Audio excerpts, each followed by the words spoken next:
తిరిగి BCN news కి స్వాగతం.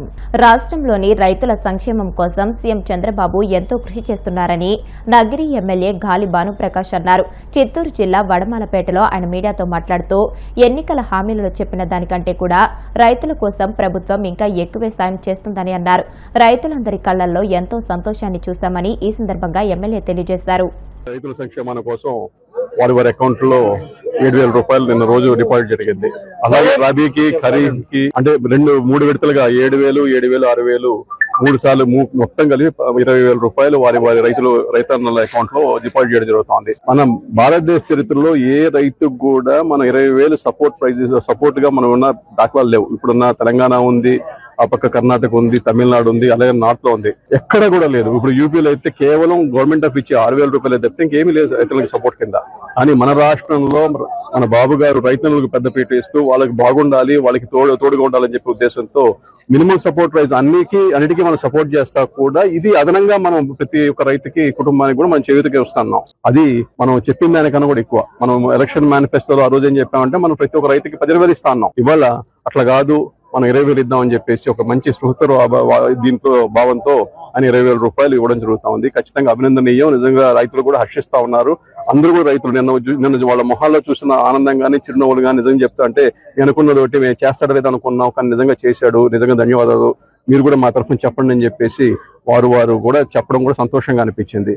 అదే కాకుండా మనం చూసాం ఎప్పుడూ లేని విధంగా ఈసారి మ్యాంగో దిగుబడి వచ్చింది. కానీ మనం ఎక్కడ కూడా సపోర్ట్ ప్రైజ్ లేకపోతే మనం 4 రూపాయలు సపోర్ట్ ప్రైజ్ ఇస్తూ ప్రతి ఒక్క కేజీకి 4 రూపాయలు సపోర్ట్ ఇస్తూ రైతులకు బాసరిగా నిల్చున్న దాఖలాలు ఉంటే మన ఆంధ్రప్రదేశ్ ప్రభుత్వం జరిగింది. ఖచ్చితంగా రైతే రాజు అన్న దీంతో స్ఫూర్తితో ఆయన ముందు తీసుకెళ్తా ఉన్నారు. పార్టీ ఫిరాయించిన కార్పొరేటర్లకు స్టాండింగ్ కమిటీ ఎన్నికల్లో ఓటు హక్కు కల్పించడాన్ని విశాఖ వైసీపీ కార్పొరేటర్లు తప్పుబట్టారు. విశాఖ వైసీపీ కార్యాలయంలో నిర్వహించిన మీడియా సమావేశంలో కార్పొరేటర్ బాణాల శ్రీనివాస్ మాట్లాడుతూ హైకోర్టులో కేసు పెండింగ్ లో ఉండగా ఫిరాయింపుదారులకు ఎలా ఓటు హక్కు కల్పిస్తారని ప్రశ్నించారు. ఫిరాయించిన వారి ఓటు హక్కును తొలగించిన తర్వాతే ఎన్నికలు నిర్వహించాలని ఆయన డిమాండ్ చేశారు. ముఖ్యంగా ఈ స్టాండింగ్ కమిటీ అనేది అధికార దుర్యోధన గారికి నిరసనగా కనబడుతుంది. ఎందుకు అంటే గతంలో మేయర్గా ఇవ్వడం జరిగింది.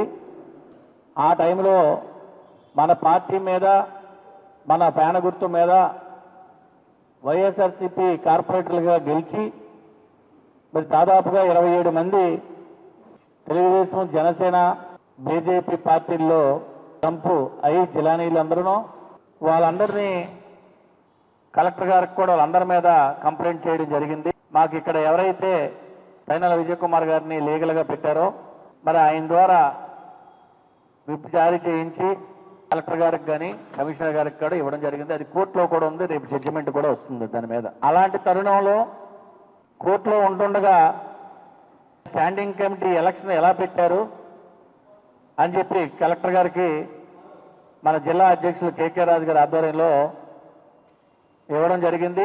అలాగే ఎవరైతే మాకు విప్గా పెట్టారో తెనాలి విజయ్ కుమార్ గారు కానీ డిప్యూటీ మేయర్ గారు మీ అందరం కలిసి వెళ్ళి కమిషనర్కి, కలెక్టర్ గారికి కూడా ఇవ్వడం జరిగింది. ఇది అధికార దుర్వినియోగానికి నిదర్శనంగా చెప్పడానికి ఇదే.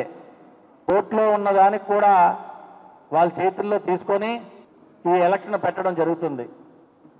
ఎలక్షన్ అయితే పెట్టవచ్చు. ఏదైతే కోర్టులో ఉన్న 27 మంది వాళ్ళని మేము డ్రాప్ చేయమని చెప్పామో వాళ్ళందరినీ ఓటు హక్కు లేకుండా పెట్టవచ్చు, ఇబ్బంది లేదు.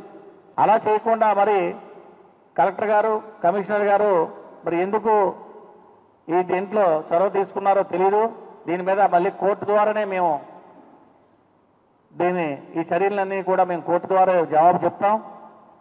ఎందుకంటే ఒక పార్టీలో నెగ్గి ఇంకో పార్టీలోకి వెళ్ళడం అది మంచి పద్ధతి కాదు. పార్టీకి చేసిన ద్రోహం ప్రజలు, ముఖ్యంగా ప్రజలకు, ఆ ప్రాంత ప్రజల్లో వైఎస్ఆర్సీపీ పార్టీకి జగన్మోహన్ రెడ్డి గారు ఇచ్చారు కదా అని జగన్మోహన్ రెడ్డి గారికి మంచి మా పనులు, మంచి మేలు ప్రజలకు చేశారు కదా అని చెప్పి వాళ్ళందరికీ ఓట్లేసి మా అందరికీ కూడా మరి ఆ జగన్మోహన్ రెడ్డి గారి వల్లనే మేము అందరూ గెలవడం జరిగింది. మరి అలాంటి గెలిచిన పార్టీలో ఆ ప్రాంత ప్రజలకు మోసం చేసి మరి వెళ్ళారు. దానికి మేము అందరం కూడా మరి ఇవ్వడం జరిగింది. ఏదేదేమి మేము ఎలక్షన్లో మేము కూడా 10 మంది ఉన్న సభ్యుల్లో మంచి సభ్యులు. ఏదైతే 32 మంది మేము జగన్మోహన్ రెడ్డి మా నాయకుడు, Jaganmohan Reddy party YSRC party మా పార్టీ, మీ అందరం కూడా ఆయన వెనక మేము ఉండాలి, ఆయన మళ్ళీ ముఖ్యమంత్రి చేసుకోవాలి అన్న ఆలోచనతో మరి ఇక్కడ శాసనమండలి సభ్యులు బొత్స సత్యనారాయణ గారు ఆధ్వర్యంలో, అలాగే రీజనల్ కోఆర్డినేటర్ కురసాల కన్నబాబు గారు, అలాగే కేకే రాజు గారు ఆధ్వర్యంలో మేము అందరం కూడా గట్టిగా నిలబడి ఈరోజు స్టాండింగ్ కమిటీ ఎలక్షన్స్కి మేము పేర్లు పెట్టడం జరిగింది. ఏలూరు జిల్లా భీముడోలులో మాంటిసోరి విద్యా సంస్థల ఫ్రెషర్స్ డే వేడుకలు విద్యార్థుల ఆటపాటల మధ్య సందడిగా జరిగాయి. స్థానిక కాట్రగడ్డ ఫంక్షన్ హాల్లో మాంటిసోరి విద్యా సంస్థల అధినేత కర్రి ప్రేమ్ కుమార్ అధ్యక్షతన నిర్వహించిన కార్యక్రమంలో జిల్లా ASP Suryachandrarao, DSP Shravan Kumar, SI సుధాకర్లు ముఖ్య అతిథులుగా పాల్గొన్నారు. ఈ సందర్భంగా పలు విభాగాల్లో విద్యార్థులకు ఏఎస్పీ చేతుల మీదుగా ప్రతిభా పురస్కారాలను అందజేశారు. అనంతరం నిర్వహించిన సమావేశంలో వారు మాట్లాడుతూ ప్రతి విద్యార్థికి కళాశాల అన్ని నేర్పుతుందని, ఈ సమయంలో చదువుపై దృష్టి సారించి జీవితంలో ఉన్నత శిఖరాలు అధిరోహించాలని అన్నారు.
కూటమి ప్రభుత్వానికి ఏడాది కాలంలోనే భయం మొదలైందని, అందుకు నిదర్శనమే పాఠశాలలో విద్యార్థి సంఘాల ప్రవేశాన్ని నిషేధించిందని అఖిల భారత విద్యార్థి సమాఖ్య జిల్లా అధ్యక్షుడు పి శేఖర్ అన్నారు.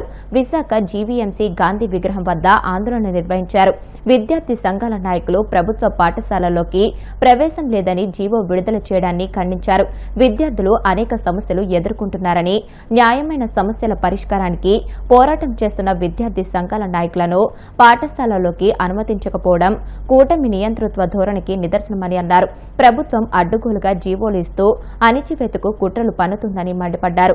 శాంతియుతంగా నిరసన తెలుపుతున్న ఏఏఎస్ఎఫ్ నాయకులపై కేసులు పెడతామని బెదిరిస్తున్నారని, ఎన్ని కేసులు పెట్టినా విద్యార్థులకు అండగా ఉంటామని తేల్చి చెప్పారు. శుక్రవారం నాడు ప్రభుత్వం జారీ చేసిన ఉత్తర్వులు అది ముమ్మాటికి కార్పొరేట్ విద్యా సంస్థలకు పూర్తిగా అమలుస్తుంది. ఆ విద్యా సంస్థలు ఏ విద్యారంగ ఇది సంస్థల్లోకి ఎక్కడ కూడా వెళ్ళకూడదని మనం చూసుకుంటే, ఉత్తర్వులు చూసుకుంటే ప్రభుత్వం ఇది ఏ పొలిటికల్ పార్టీలకు కూడా విద్యార్థులు వెళ్ళకూడదని చూపిస్తూ ఉన్నారు. మరి మొన్న కింద నెల యోగాంధ్ర అని పెట్టారు. గిరిజన విద్యలు ఎంతో మంది ఇబ్బంది పెట్టిన ఇది కూటమి ప్రభుత్వం నేడు మాకు నీతులు చెప్తా ఉంది. ఆ విద్యార్థుల కోసం ఎప్పుడు ఏఎస్ఎఫ్ జెండా ముందు అడుగు వేస్తుందని తెలియజేస్తా ఉన్నాం. నారా లోకేష్ గారు మేము ఇది మీడియా ముఖంగా తెలియజేస్తా ఉన్నాం. ఈనాడు ప్రధానంగా మనం చూసుకునే ఫలమైతే ఈ నెల 1వ తారీఖున ఈ రాష్ట్ర గవర్నమెంట్ విద్యాశాఖ మంత్రి ఉత్తర్వులు జారీ చేయడం జరిగింది. ఏ విద్యా సంస్థలకు సంబంధించిన నాయకులు కానీ ఏ విద్యా సంస్థలు పాఠశాల ఆవరణలోకి వెళ్ళకూడదు అని చెప్పి మేము ఒకటే అడుగుతున్నాం ఈ రాష్ట్ర గవర్నమెంట్ని. మీరు పాఠశాలలో ఎన్నో అక్రమాలు చేస్తున్నారు, అన్నీ బయటికి రావాలంటే మాలాంటి విద్యార్థి నాయకులు వెళ్ళి వాళ్ళతో మాట్లాడాలి కదా అని చెప్పి మేము అడుగుతా ఉన్నాం. అంటే మీరు పాఠశాలలో పౌష్టికాహారం మీరు పెట్టే ఫలమైతే ఈ ఉత్తర్వులు అవసరమా అని చెప్పి మేము అడుగుతా ఉన్నాం. పాఠశాలలో విద్యార్థులకి టీచింగ్ చేయడానికి స్టాఫ్ కరెక్ట్గా ఉంటే ఈ ఉత్తర్వులు అవసరమా అని చెప్పి మేము అడుగుతా ఉన్నాం. అయ్యా నారా లోకేష్ గారు, మీరెన్ని ఉత్తర్వులు జారీ చేసినా సరే ప్రతి పాఠశాలలో ఏఎస్ఎఫ్ జెండా భుజాన్ని వేసుకొని ప్రతి విద్యార్థులతో మాట్లాడుతూ సభాముఖంగా తెలియజేస్తున్నాం. వార్తలు ముగించే ముందు ముఖ్యాంశాలు మరొకసారి. బాపట్ల గ్రానైట్ క్వారీ ప్రమాద మృతుల కుటుంబాలకు క్షతగాత్రులకు ఎక్స్ గ్రేషియా ప్రకటించిన ప్రభుత్వం. బాధితులకు అన్ని విధాలా అండగా ఉంటామని హామీ. వైసీపీ నేత వరికుటి అశోక్ బాబు పట్ల రేపల్లె టౌన్ సీఐ అత్యంత దారుణంగా వ్యవహరించారు. మాజీ మంత్రి అంబటి రాంబాబు ధ్వజం. కూటమి ప్రభుత్వంలో డిప్యూటీ సీఎం పవన్ కళ్యాణ్ మాట చెల్లుబాటు కావడం లేదు. ఉంగుటూరు మాజీ ఎమ్మెల్యే పుప్పాల వాసుబాబు సంచలన వ్యాఖ్యలు. వాడపల్లి వెంకన్న ఆలయంలో ప్రత్యేక పూజలు. మంగళ వాయిద్యాల నడుమ శ్రీ స్వామి అమ్మవార్లకు మేల్కొల్పు సేవ, ఐశ్వర్యలక్ష్మి హోమం. ఈ వార్తలు ఇంతటితో సమాప్తం. మరిన్ని వార్తల కోసం BC industrial YouTube channel, Facebook page ని ఫాలో అవ్వండి. అప్డేటెడ్ వార్తల కోసం ప్లీజ్ సబ్స్క్రైబ్.